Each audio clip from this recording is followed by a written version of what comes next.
من اهم التوقعات كمان اللي في 2025 اللي لازم تاخد بالك منها كصاحب بيزنس او كصاحب شركه او كصاحب مؤسسه، ان الناس بدات تسوق لشغلها عن طريق السي اي اوز او عن طريق اصحاب المؤسسات.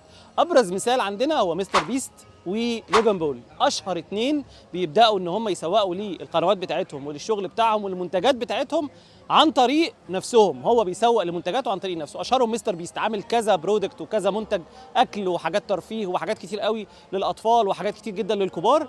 ففي 2025 ده الترند، ده الاتجاه، ان الناس هتسوق لشغلها عن طريق نفسها. البيرسونال براندنج بتاعها هو اللي هيتكلم عنها. وعندنا امثله كتير على فكره في مصر وفي العالم العربي، اشهرهم دكتور بيبي، دكتور نورهان قنديل بتسوق لشغلها بنفسها، وعندنا دعاء فاروق بتسوق لشغلها برضو بنفسها زي مودستي على سبيل المثال. كله هيسوق لشغله عن طريق نفسه، عن طريق البيرسونال براندنج. فانت لو صاحب شركه او صاحب مؤسسه لازم تبدا بده.